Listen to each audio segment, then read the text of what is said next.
मुस्लिम league नून के senior रहनुमा है, माहिर कानून है मोहसिन शाहनवाज रांझा साहब, उन्होंने हमें ज्वाइन किया। बहुत शुक्रिया, thank you so much Mohsin Shahnawaz साहब आपके कीमती वक्त के लिए। पहले तो आज़ाद कश्मीर की बात कर लेते हैं, बड़ा हॉट चल रहा है। तैयार हैं आप लोग अपोजिशन बेंचेस पर बैठने के लिए रांझा साहब? जी बिल्कुल। देखें, अपोजिशन बेंचेस तो सियासत का हिस्सा होते हैं। कोई भी सियासी जमात अगर ये सोच के सियासत करे कि सिर्फ उसने हुकूमती बेंचेस पे बैठना है, तो मैं ये समझता हूँ कि ये उसकी सियासी जो डेप्थ है उसमें काफ़ी कमी होती है। तो सियासत का आगाज़ ही अपोजिशन से होता है, और मुस्लिम लीग नून तो एक ऐसी जमात है जिसने अपोजिशन, सख्त से सख्त अपोजिशन देखी, हर जगह पे हुकूमतें भी की, अपोजिशंस भी देखी, सारा इस प्रोसेस में से हम गुजर चुके हैं, हमें जोड़ तोड़ भी का भी पता है। और मेरे ख्याल से अभी इस स्टेज पे इतनी जल्दी इतनी खुशफहमी जो है ना उसमें मुब्तला मेरे ख्याल से नहीं होना चाहिए।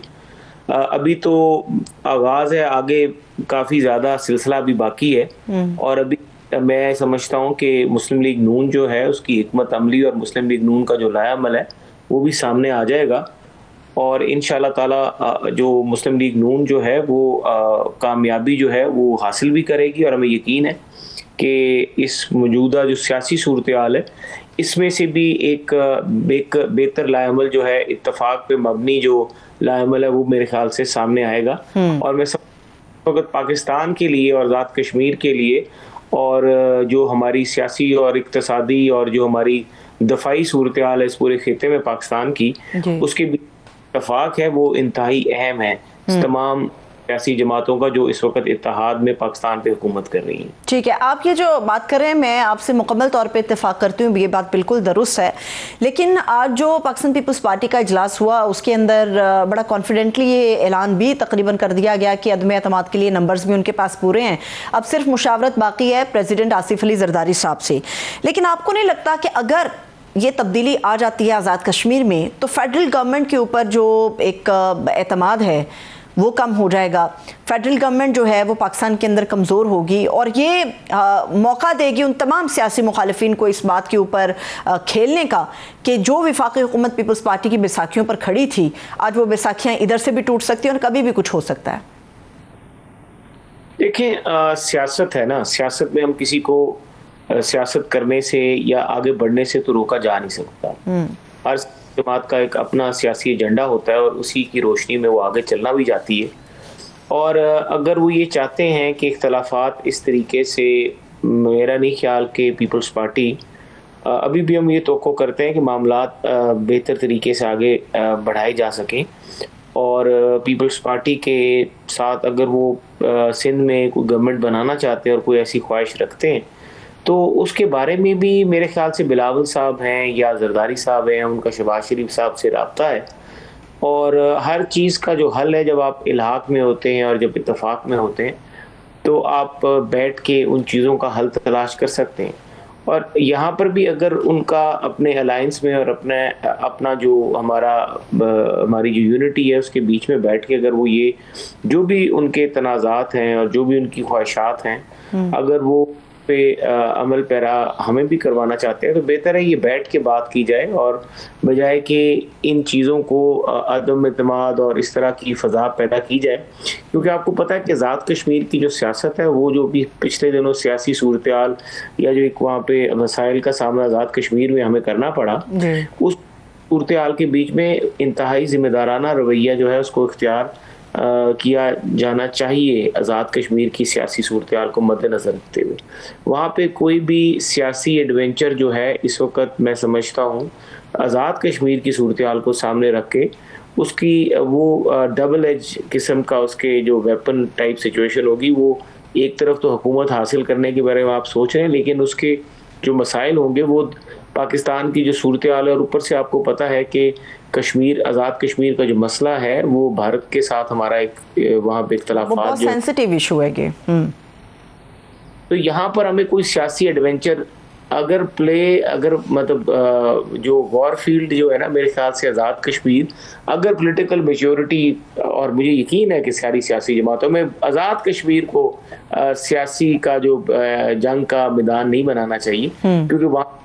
सूरत हाल इस वक्त इस किस्म की है कि वहाँ पे यूनिटी जो है वो बेहतर है। और आगे अगर जहाँ तक उनके मामलात चल रहे हैं वफाकी हुकूमत के साथ और 1 महीने का वक्त भी है, तो मेरा वो उनके जो कायदीन है वो बात भी ये कर चुके हैं और कर रहे हैं। ये थोड़ा गैर मुनासिब है कि जब आपने एक वक्त महीने का टाइम दिया और 1 महीने के टाइम को भी मुकम्मल हुए अरसा भी नहीं हुआ और आपकी हमें पता भी नहीं चल रहा कि तहफ़्फ़ुज़ात जो हैं वो दूर हो सके या ना हो सके, तो उसके साथ ही उसी 1 महीने इसका मतलब तो मोहसिन साहब ये है ना कि बात नहीं बन रही, बात बिगड़ रही है। इसलिए तो आज़ाद कश्मीर के अंदर तब्दीली भी आ रही है। फेडरल गवर्नमेंट के अंदर या पाकिस्तान के इस हिस्से में जो में इस्लामाबाद के अंदर या फिर सूबा पंजाब की लीडरशिप के साथ जो एक रस्साकशी है, उसका जो नतीजा है वो आज़ाद कश्मीर में तब्दीली के साथ पीपल्स पार्टी लाना चाह रही है। अब आपने भी बात की, मियां नवाज शरीफ साहब की तरफ से हिदायत हुई, शहबाज शरीफ साहब से मुलाकात हुई, प्रेसिडेंट जरदारी इस मामले में आए, बिलावल भुट्टो जरदारी साहब आए, स्पीकर नेशनल असेंबली इस मामले में आए। किसी भी तरह से बात नहीं बन रही। क्या सिर्फ पंजाब की लीडरशिप के साथ इशू है, वो सामने आए तो चीजें हल होनी चाहिए, या आपको लगता है कि नहीं, पॉलिटिकल मैच्योरिटी किसी और चीज का नाम है, किसी और तरीके से इसको ट्रीट किया जाना चाहिए? देखिए, पंजाब की जो सियासत है वो सिंध की सियासत में किसी भी सियासी जमात का बुनियादी हक है वो जाके मुदाखलत करे। और पंजाब में अगर उनके पास नंबर्स हैं और वो एक साइजेबल नंबर्स हैं जिसकी बुनियाद के ऊपर वो पंजाब में क्लेम अपना इस्टेब्लिश कर सकते हैं, तो मेरे ख्याल से वफाकी हुकूमत को, पंजाब हुकूमत को उनको अकोमोडेट करने में कोई इतराज़ नहीं होगा। कारकर्दगी, वज़ीर आला पंजाब की कारकर्दगी वाकई ही बड़ी अमेजिंग है और उन्होंने जिस तरीके से डिलीवर किया है पंजाब की आवाम को हर सेक्टर के बीच में, वो इंतहाई लोगों के लिए भी और आवाम के लिए भी एक बहुत बेहतरीन उनकी कारकर्दगी सामने आई है। और ये कारकर्दगी हर सियासी जमात को ये सहूलत मुयसर है पाकिस्तान की सियासत के बीच में, चाहे वो पीपल्स पार्टी सिंध में है, चाहे वो तहरीक इंसाफ KPK में है। तो जो मेन सियासी स्ट्रीमलाइन सियासी जमातें हैं उनकी हुकूमतें भी हैं, वो अपने सूबों में जाके काम करें और एक दूसरे के काम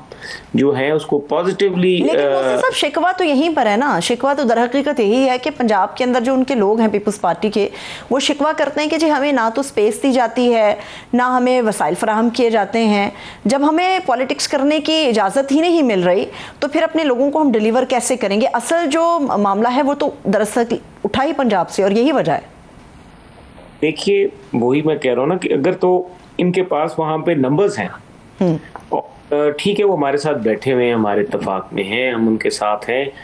एक ज़माने में उनको कहा भी जाता था कि आप आ जाएं। उस वक्त पीपल्स पार्टी जो थी खुद ही तैयार नहीं थी, वो कहते थे कि ये जो काबीना है इसके बीच में आना मुनासिब नहीं है। इसके बावजूद भी उन्होंने आईनी और दस्तूरी जो ओहदे थे वो उन्होंने ले भी लिए, लेकिन उस वक्त उन्होंने रिलक्टेंस शो की और मुस्लिम लीग नून के ऊपर सारा वजन डाला गया कि एक इक्तसादी सूरत हाल जो पाकिस्तान पूरी माशी सूरत हाल थी उस वक्त, कश्ती को तूफान में से निकालने वाला जो काम था उस स्टीयरिंग तो उन्होंने शहबाज शरीफ के हाथ में पकड़ा दिया और कहा कि अब आप ये रफ जो राइड है ये आप, अब जब पाकिस्तान इस्तेहकाम की तरफ मुस्तहकम हो चुका है तो उस वक्त ज़ाहिर है ख्वाहिश भी पैदा होती है और हम ख्वाहिशात की कदर करने वाले हैं। हमारी उनके साथ एक ऐसा है कि मुस्लिम लीग नून का एक सियासी रिकॉर्ड भी है कि हम हमेशा अपने जो एलाइज हैं और ख़ास तौर पे पीपल्स पार्टी के साथ हमारे जो ताल्लुकात मिसाक जमहूरियत के बाद मोहतरमा की शहादत से पहले मोहतरमा के साथ नवाज शरीफ साहब और उनकी शहादत के बाद भी नवाज शरीफ साहब और जरदारी साहब कई मकामात पे ऐसी इकट्ठे मिलके निकले, ऐसे सियासी जहाँ पर इख्तलाफात थे उनको उन्होंने उलझे हुए इख्तलाफात को सुलझा भी लिया। तो हम कहते हैं कि ये एक दो या चंद एक सीट्स जो हैं, एक पोस्टिंग ट्रांसफ़र ना होना या एक किसी का कुछ छोटा मोटा काम रह जाना, एक दो सीटों की वजह से हमें पूरी जो हमारी पोजीशन है, जो हमारी सूरत हाल है, देखिए पूरी एक सूबे को इतनी बड़ी सियासी जमात के साथ इख्तलाफात, एक पॉलिटिकल मैच्योरिटी का ये तकाजा है कि जहाँ पे आपका एक आधा MPA या 2 MPAs के अगर कोई एतराज़ात हैं तो आप उसको इस लेवल पे ले जाएं कि आप एक के साथ इस हद तक चले जाएं कि आप कहें कि हम आपके साथ चल ही नहीं सकते। लेकिन मोहसिन साहब, चोट तो ज़्यादा डेफिनेटली गहरी है। चोट तो बात ये हुई है कि जो दो सियासी जमातें 2024 के इंतखाब के बाद हमें यकजान दो कालिब नज़र आ रही थी, अब ना वो यकजान रही हैं और वो अलग-अलग ही परफॉर्म कर रहे हैं। और जिस मिसाक जमहूरियत की आप बात कर रहे हैं, इसको तो पीपल्स पार्टी जो आपसे इख्तलाफ ड्राइंग रूम के अंदर करती थी, अब तो वो चौक पे खड़ी होकर कहती है ये मिसाक मजबूरी है हमारे लिए। वो तो मिसाक जमहूरियत नहीं मान रहे अब। देखिए, नहीं, हम ये नहीं कह रहे कि वो माने या उनके लिए कोई पाबंदी है उसको मानना। मैं तो मिसाल दे रहा था कि एक इख्तलाफात एक इंतहा पे थे, शिद्दत पे थे, और इख्तलाफात जो इंतहा और शिद्दत पे थे उनको कहाँ से कहाँ पे ले आया गया।